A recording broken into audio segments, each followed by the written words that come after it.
옛날에 이제 저희가 터키라고 불렀는데 그 나라 사람들이 자기 나라를 부르는 발음 그대로 하자고 해서 튀르키예라고 부르고 있더라고요. 그 나라에 큰 지진이 있어서 지금 안타까운 소식들을 여러분들도 뉴스에서 접하셨을 겁니다. 무너진 잔해 아래 갇힌 가족을 기다리면서 발을 동동 구르는 가족들의 고통의 모습들을 보면서 저도 참 마음이 많이 아팠습니다. 그렇게 오열하는 엄마 아빠들의 모습을 보면서 참 이 세상에 여전히 죽음과 슬픔과 고통이 가득하다는 것들을 눈으로 확인하고 있습니다.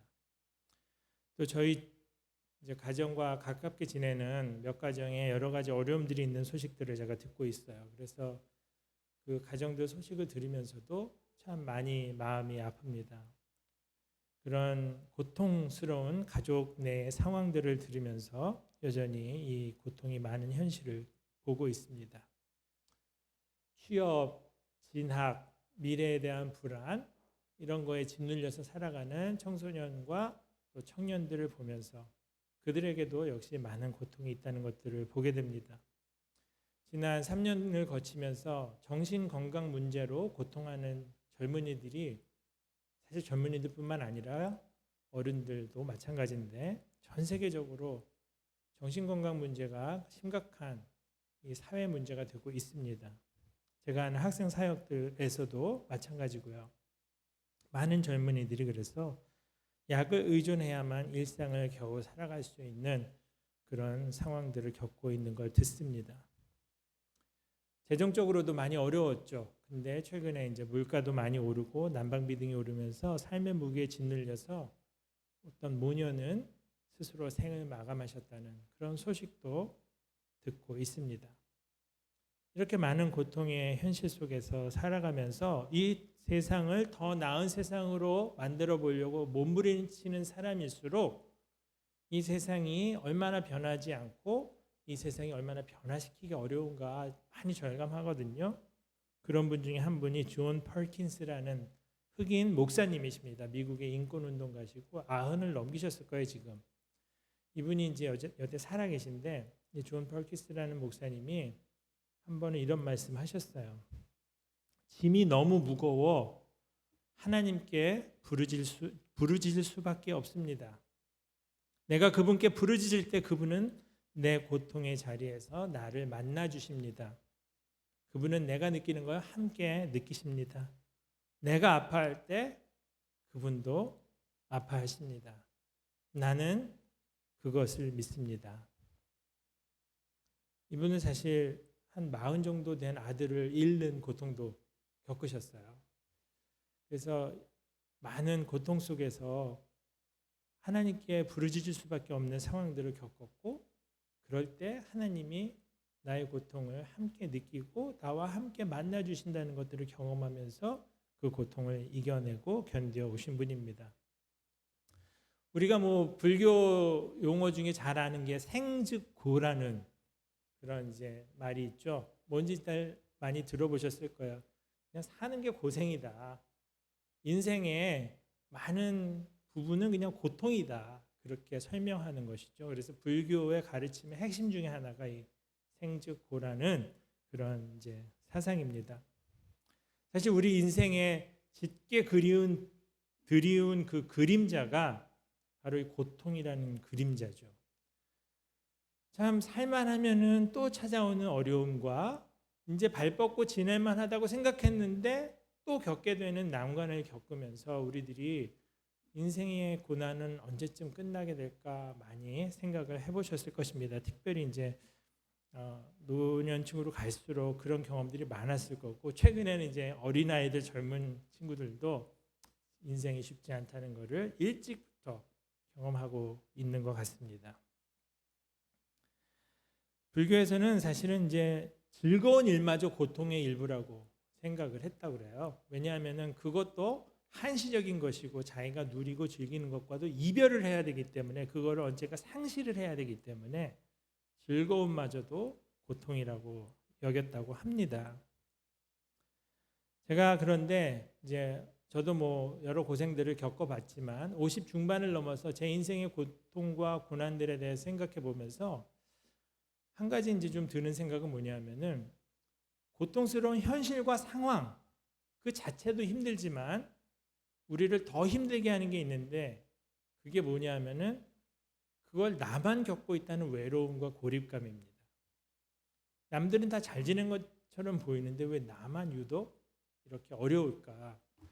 그런 정서를 굉장히 가속화시키는 게 요즘 인터넷에서 이제 사람들이 자기 먹는 거 사진 올리고 놀러 간 거 사진 찍어서 올리고 그러는데 제가 아는 어떤 분은 그래서 의도적으로 자기가 누리고 즐기는 것들을 그리고 또 해외여행 가서 자기가 했던 것들을 사진을 찍어서 올리질 않는다고 그래요. 왜냐하면은 그게 자기 일상이 아닌데 그걸 보는 사람들은 저 사람은 저렇게 편안하고 즐겁게 사는데 나는 왜 이렇게 고생하면서 사나 하는 자괴감에 빠질 수 있기 때문에 그렇게 한다고 하더라고요. 우리에게 고통 그 자체보다도 더 힘든 것이 고립감이고 단절감이고 남들에게 잊혀졌다는 외로움입니다. 또 하나 이제 미래에 대한 소망이 없는 것, 이 현실이 나아지지 않을 거라는 좌절, 그것이 지금 겪는 현실 그 자체보다 더 어렵기도 해요. 이게 더 좋아질 것이고 언젠가 이게 끝이 나고 언젠가 내가 이 터널을 지날 것이라고 생각할 때는 그래도 견디겠는데 이게 내일도 모레도 영원히 나아지지 않고 계속 나빠질 거라고 생각하면은 굉장히 견디기 어렵다는 거죠.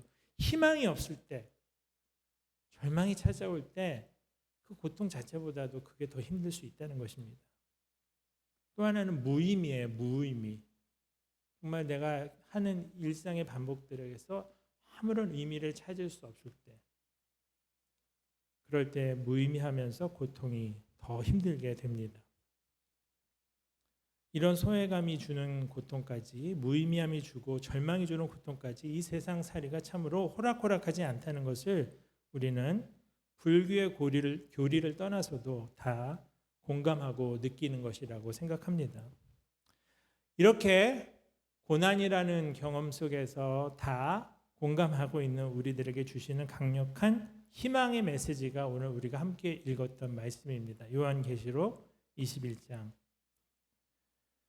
지금 고통스러운 현실에 끝이 있다는 거죠. 언젠가 이 현실이 마무리될 때가 온다는 것입니다. 그게 비록 내가 살아있는 동안에 내가 눈으로 볼 수 있는 현실이 아닐지라도 나는 끝까지 그 하나님 나라의 완성을 눈으로 확인하고 살다가 이제 그것을 눈으로 확인하고 나서야 죽는 그런 일이 나한테는 벌어지지 않는다고 해도 언젠가는 하나님 나라가 완성되는 이 현실을 그려주고 있다는 것입니다. 이것이 우리의 삶을 오늘날 계속 살아가도록 하는 중요한 원동력이 되고요.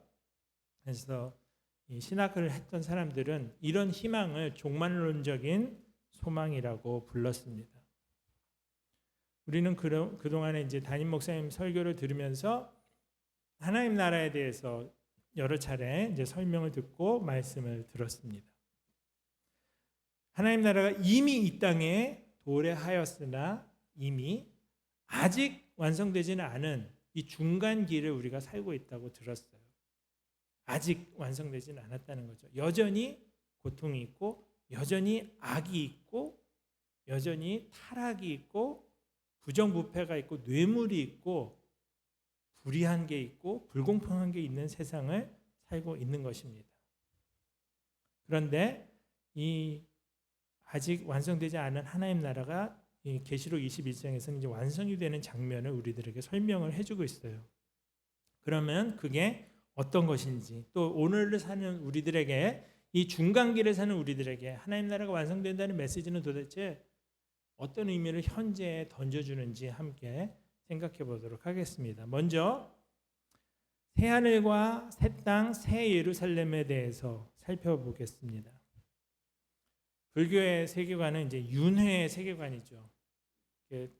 태어나서 이제 생사고락을 겪다가 생로병사를 겪다가 죽어서 다시 그 인생을 반복하는 이런 동그라미의 세계관입니다.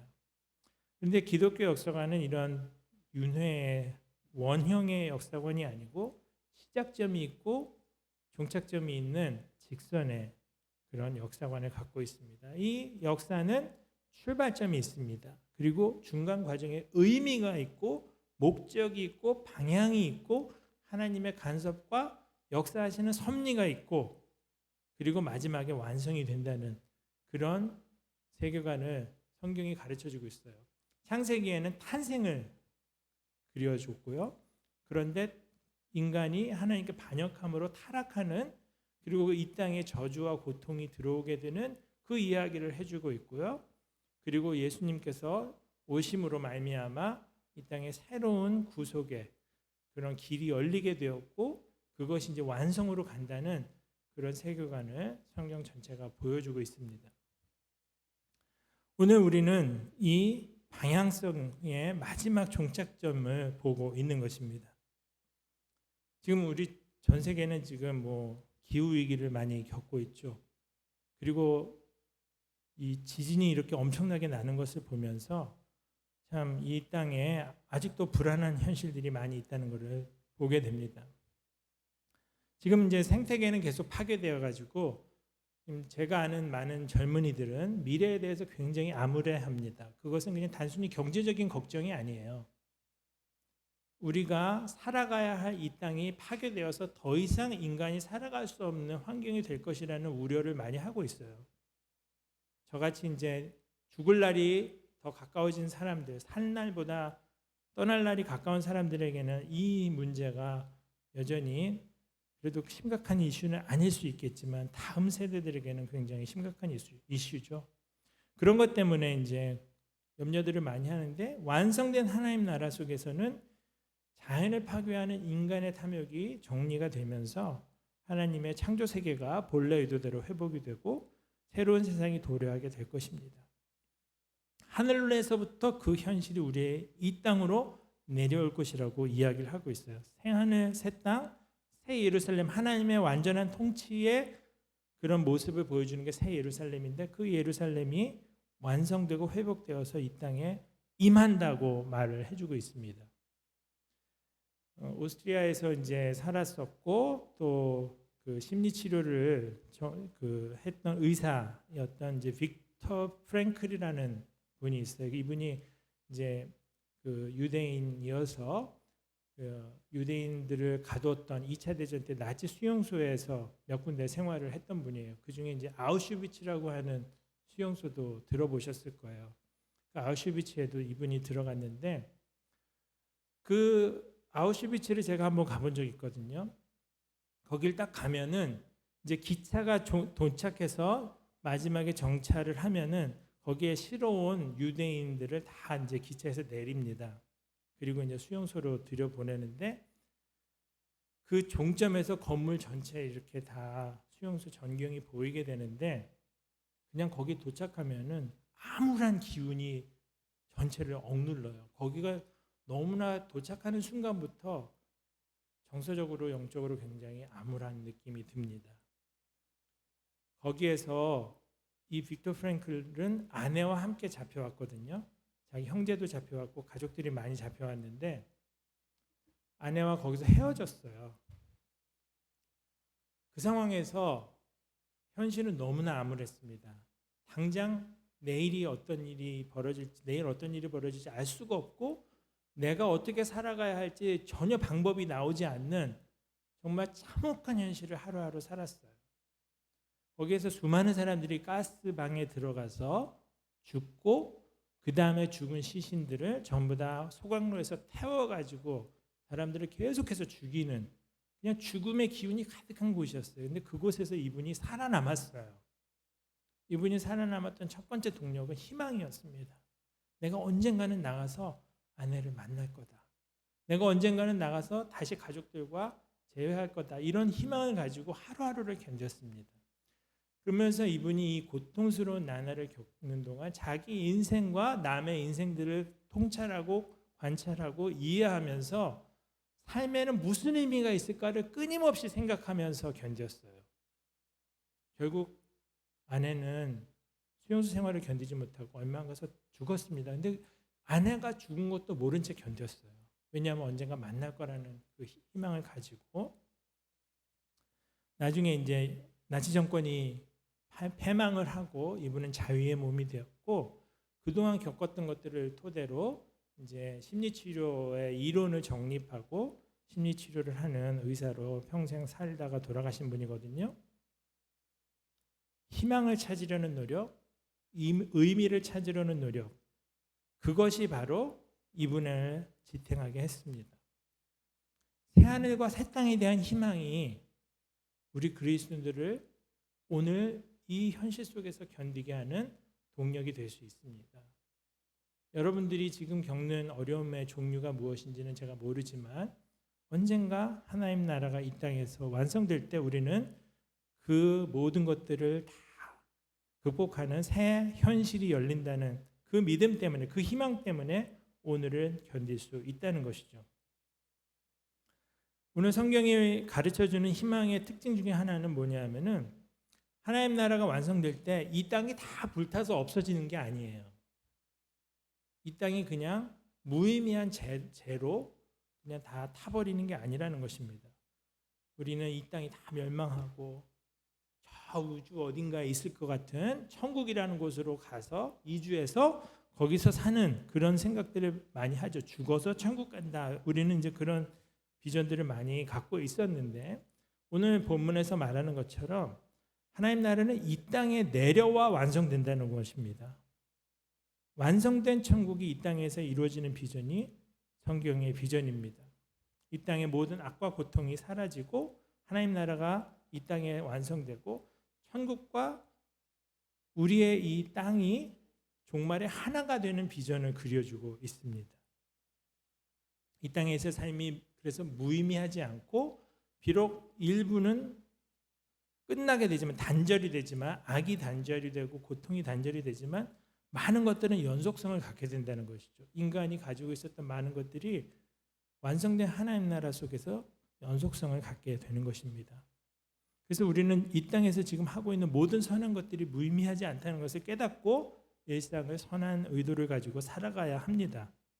이제 세상에 하나님 나라가 와서 완성이 되면 더 이상 죄를 지을래야 지을 수 없는 세상이 펼쳐지는 것입니다. 죄의 가능성 자체가 없어지는 세상, 상상할 수가 없죠. 어떻게 인간이 죄를 지을래야 지을 수 없는 존재가 될지 우리의 상식과 지성으로는 다 이해할 수 없는 세상입니다. 악이 완전히 멸망하고 난 후에 그런 세상이 온다는 것이죠. 그게 바로 새 예루살렘이고 하나님의 완성된 통치입니다. 종말은 우리에게 이런 소망의 이유가 되고 심판을 향한 경고가 되고 하나님의 목적에 참여하는 초대가 되는 것입니다. 두 번째로 새하늘과 새 땅 새 예루살렘만 임하는 게 아니라 하나님 그분 자신이 우리에게로 오신다고 했습니다. 인류가 하나님의 손에 지음을 받고 나서 하나님께 반역하자마자 경험했던 가장 큰 형벌은 죽음이 아니라 단절이었죠. 인간이 범죄를 하자마자 처음으로 했던 행동이 숨는 거였습니다. 여러분 잘못을 해본 사람은 다 알 거예요. 아이들도 본능적으로 숨습니다. 무슨 잘못을 하면 피하고 숨어요. 그리고 말썽 부릴 때는 조용히 방에 들어가서 문 닫고 말썽 부리고, 그래서 꼬맹이들 키울 때 보면은 아이들이 막 시끄럽고 재밌게 놀 때는 괜찮은데 조용할 때가 사고 칠 때입니다. 조용할 때 이렇게 찾아가 보면은 방에 들어가서 이제 별의별 사고를 다 치고 있어요. 엄마 화장품 다 열어갖고 막 사방에 발라놓고 있다든지 화장지 계속 풀어가지고 변기에 넣고 있다든지 애들이 조용할 때 무슨 사고를 칠 때가 많습니다. 인류가 그렇게 하나님께 뭔가를 잘못한 후에 처음 겪었던 게 이제 단절이었죠. 창세기 3장 9절 10절에 이런 말씀이 나옵니다. 여호와 하나님이 아담을 부르시며 그에게 이르시되 내가 어디 있느냐?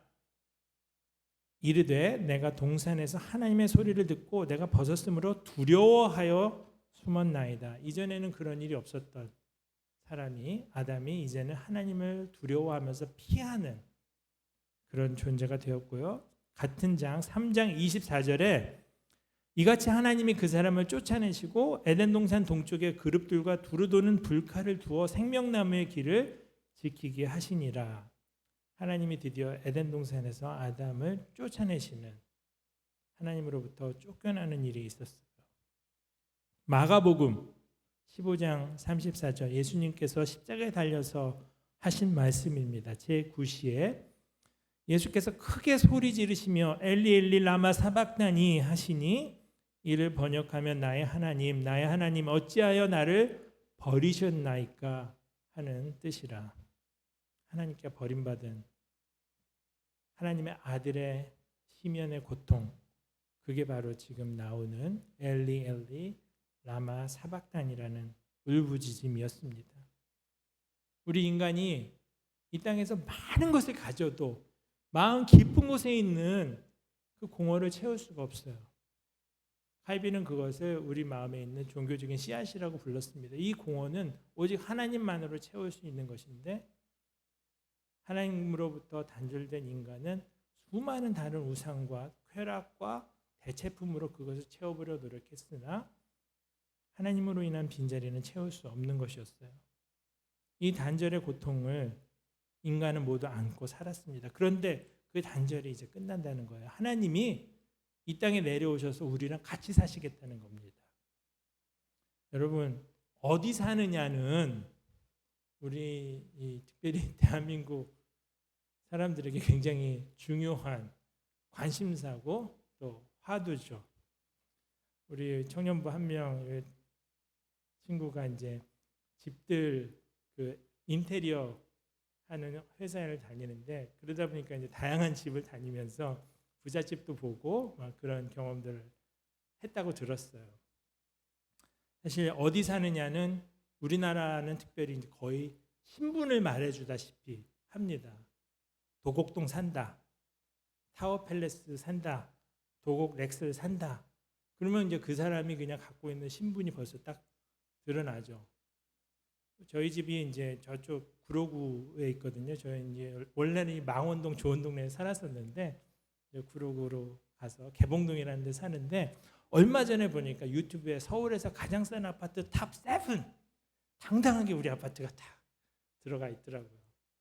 그래서 구로구 개봉동 산다 그러면 그것도 신분이에요. 뭐 부천 살면 뭐고, 뭐 망한 인생이고, 뭐 인천 살면 뭐한 인생이고, 그런 식으로 사람들이 어디 사느냐를 이렇게 나누지 않습니까? 미국도 마찬가지더라고요. 거기서 공부하고 살아볼 때 보니까 완전히 사는 게 이렇게 구역으로 나눠다, 일부러 누가 법으로 나눈 건 아닌데 정말 나뉘어요. 그래갖고 진짜 부자들 사는 동네는 딱 가면은 벌써 길부터 다르고, 도로의 뭐 정비 상태, 가로수, 모든 화단, 그냥 벌써 별천지가 열리고, 정말 잘 사는 동네는 아예 못 들어갑니다. 그런데 하나님이 우리와 이제 같이 주공 아파트에 사시겠다고 하는 거죠. 임대 아파트 같이 와서 사시겠다고 하는 거죠. 단절의 고통이 이 종말을 통해서 사라지게 된다는 것입니다. 하나님과 함께 사는, 하나님이 우리의 하나님이 되고 우리는 하나님의 백성이 되고, 친히 그분이 우리와 동행하고 동거하시는 그런 세상이 열린다는 것입니다. 여러분, 아무리 힘들어도 누군가와 함께 할 때 인간은 훨씬 더 견디기 쉬워지거든요. 그런데 인간이라는 동행이 있어도 힘이 나는데, 하나님이 이제 우리와 완전히 함께 하시는 그 세상이 열리니 얼마나 그날이 기대가 됩니까? 마지막으로 고통이 없는 세상이 열린다고 했습니다. 하나님의 이 완성될 나라에는 모든 눈물을 주님이 그 눈에서 닦아주신다고 했고요. 다시는 사망이 없고, 지진과 죽음과 전쟁으로 인한 그런 사망이 없고, 애통하는 것, 곡하는 것, 아픈 것이 다시 있지 않다. 처음 것들이 다 지나갔습니다. 라고 말하고 있습니다. 이렇게 새롭게 될 세상, 이 세상은 정말 상황이 하나도 나아지지 않는 현실을 살아가는 고통 속의 사람들에게 유일한 희망이 됩니다. 아까 서두에서 말씀드렸던 존 퍼키스라는 목사님이 하나님께 울부짖었다고 했는데 앞도 막히고 전후 좌우 앞뒤로 다 막히고 양옆으로 다 막혀서 도저히 뚫고 나갈 방법이 없을 때 인간을 유일하게 바라볼 수 있는 것이 하늘입니다. 하늘 보고 하나님 앞에 울부짖는 것이죠. 너무너무 힘들어서 하나님께 부르짖을 수밖에 없는 사람의 심정. 그게 바로 지금 고통 속에서 하루하루를 견디시는 여러분들의 심정일 거라고 생각합니다. 우리나라 그 요즘 유행어 중에 하나, 최근도 아닌 것 같아요. 벌써 꽤 됐는데 이생망이라고 하는 말이 있어요. 이번 생은 망했다. 이제 뭐 자기 인생은 지금까지 살아보니 앞으로 더 나아지기는 틀렸고 그냥 요 모양 요 꼴로 평생 이렇게 살다가 죽을 수밖에 없다. 그런 이제 자포자기의 심정을 담은 표현입니다. 이생망. 사실 이생망이라고 느끼는 많은 고통의 현실 속에 있는 우리들이 바로 이 땅이 더 이상 그런 고통으로 좌절로 슬픔과 죽음으로 물들지 않을 때가 온다는 그 소망을 다시 갖는 것. 그것은 이 현실을 이제 우리가 그냥 끝으로 받아들이지 않고 그 이후에 주님께서 예비하신 놀라운 새로운 세상이 있음을 바라보도록 초대하고 있습니다. 그렇다면 마무리를 해보겠습니다. 이 미래의 약속이 현재를 사는 우리에게는 도대체 어떤 의미를 갖는지 한번 생각해 보겠습니다. 첫 번째로는 이제 희망을 통해 견딜 힘을 얻게 되는 것이죠.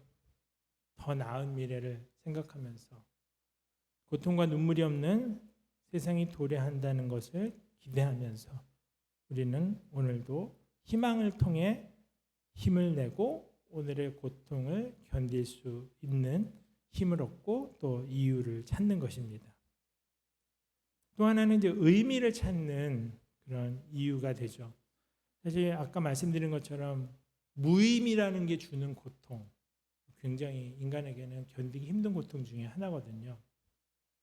그 그리스 신화에 보면 이제 시지프스라는 이제 고린도라는 그 지역을 탄생시킨 왕으로 묘사가 되는 사람인데 그 신이 이제 제우스한테 밉보여 가지고 형벌을 받죠. 그게 뭡니까? 무거운 바위를 굴러서 산 정상까지 올리는 고통스러운 일을 해야 되는 거예요. 근데 그 이제 한 번 해서 완성이 되면 끝나는 게 아니라 그 돌이 다시 굴러 떨어집니다. 그러면 그 돌을 다시 굴려서 정상으로 또 올려놔요. 근데 그게 또 다시 굴러 떨어져요. 그걸 계속 반복하는 고통.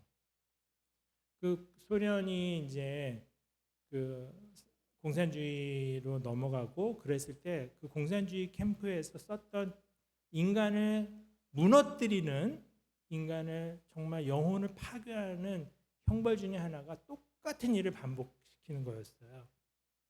한쪽에 벽돌로 담을 쌓게 합니다. 완성이 되면 그걸 다 무너뜨리고 반대편으로 그 벽돌을 옮겨서 여기 또 쌓게 해요. 이걸 또 무너뜨린 다음에 다시 반대편에 가서 또 벽돌을 쌓게 합니다. 이 무의미한 일을 계속 반복할 때, 이 얘기하면 이제 군대 다녀오신 분들은 이제 군대에서 내가 그런 생활을 했다, 그런 생각을 하실 것 같은데, 무의미함의 반복도 인간에게 큰 고통이거든요. 아까 말씀드렸던 그 빅터 프랭클이라는 분, 그분이 견딜 수 있었던 것도 이 고통스러운 아무런 의미를 찾을 수 없는 수용소 생활 속에서도 의미를 찾으려고 끊임없이 노력했고, 그리고 결국에서는 많은 고통 속에서도 의미 있는 경험들을 하기 시작하면서 그 의미를 통해서 인생을 살아갈 힘을 얻었다는 것입니다. 인간은 자기가 하는 일을 통해서 의미를 찾기도 하고 만남을 통해서 어떤 경험을 통해서 의미를 찾기도 한다는 것이죠. 심지어는 고통을 통해서도 의미를 발견할 수 있다고 빅터 프랭클은 생각했습니다. 우리도 인생의 의미를 깨닫게 될 때 고통을 견디기가 훨씬 쉬워집니다. 여러분, 내가 겪는 이 고생이 완전히 아무런 의미가 없는 고생이라고 할 때 정말 너무너무 좌절스럽습니다. 그러나 이 고생이 가지는 의미가 나중에는 보이는 게 인생이더라고요. 그 당시에는 다 해석이 안 되고 그 당시에는 다 받아들여지지 않지만 지나고 나서 보면은 그 고난의 의미를 깨닫게 되고 그 고난을 통해서 내가 배운 게 많았고 그 고난이 또 다른 축복의 이유가 됐던 것을 보게 되면서 의미를 찾게 되고 감사의 제목이 되는 경험들을 많이 했습니다. 또 하나 이 미래의 희망은 목적을 찾게 해줍니다. 내가 살아갈 이유와 방향을 알게 해줍니다. 우리가 고통을 겪어본 사람이라면 고통을 겪은 사람의 한 가지 중요한 특징이 생기는데 비슷한 고통을 겪는 사람을 향해 긍휼의 마음이 생긴다는 거예요. 이 공감이라는 거 있죠. 인간이 인간답게 되는 가장 중요한 자질이 공감입니다. 이 공감 능력이 고통을 겪어본 사람들에게는 생기는 거죠. 그래서 이 동병상련의 마음, 내가 겪어본 일들을 지금 겪고 있는 다른 사람들을 돕고 싶은 마음이 생기고 그들을 도우면서 그들이 한 단계 성장하는 것에서 보람과 기쁨을 느끼고 삶의 희열을 느끼는 이런 존재가 바로 우리라는 것입니다. 하나님으로 인해서 고통의 터널을 지나는 경험을 해보신 분들, 고통을 겪는 다른 사람들에게 마음이 가고 눈길이 가게 돼 있다는 거예요. 그리고 그 고통을 외면하지 않고 진심으로 해결해 주고 싶어서 누구와 동행하는 벗이 되고 멘토가 되고 친구가 될 수 있는 것이 바로 우리 인간, 고통을 겪은 사람들이 받는 복 중에 하나입니다. 하나님은 우리에게 그렇게 역사하시죠. 하나님이 이 땅에 많은 문제가 있음에도 그냥 죄 많은 이 세상은 내 집안이네 이 노래가 있는데요. 이렇게 이 세상을 완전히 등지고 이 세상을 완전히 외면하고 살라고 하지 않으십니다. 이 땅을 버려두지 않으시고 이 땅을 회복하기를 원하시는 분이 하나님의 뜻이고 그렇기 때문에 우리도 그 하나님의 회복하시는 일에 동참하면서 일상을, 우리의 직업을, 우리의 가족 생활을, 우리의 가정 생활을 그리고 우리의 직장 생활을 해나가는 것이죠. 종말론적인 희망, 이것은 우리에게 희망을 주고 의미를 주고 목적을 주는 역할을 합니다. 그 완성된 하나님 나라는 미래 시제의 일이지만 현재의 의미를 갖는 현실인 것입니다. 왜냐하면 우리는 지금도 완전하진 않지만 단면을, 스냅샷을 보고 있어요. 하나님 나라의 아름다운 모습들을 간접적으로 경험합니다. 가정에서 부모 자녀 간에 물론 지옥을 경험할 때도 많지만 천국을 경험할 때가 가정 안에서 있죠. 우리 안에서, 교회 안에서 역시 마찬가지입니다. 인간이 이렇게 참 멋있을 수 있다는 것을 교회에서 발견할 때가 있어요. 참 저런 사람들과 함께 공동체를 이루는 게 얼마나 큰 복인가를 느끼면서 굉장히 가슴 벅찰 때가 있는 것입니다. 우리는 이 땅에 고통 많은 현실을 살아가지만 그러나 여기에 멈추지 않고 천국의 비전을 가지고 그 나라가 이 땅에 완성될 때까지 하나님의 회복하시는 일에 동참하겠다고 다짐하고 그 일을 함께 걸어가는 그런 친구들이 되었으면 좋겠습니다. 서로에게 그런 축복이 되고 선물이 되는 존재로 우리가 함께 살아갔으면 좋겠습니다. 같이 잠깐 기도하죠.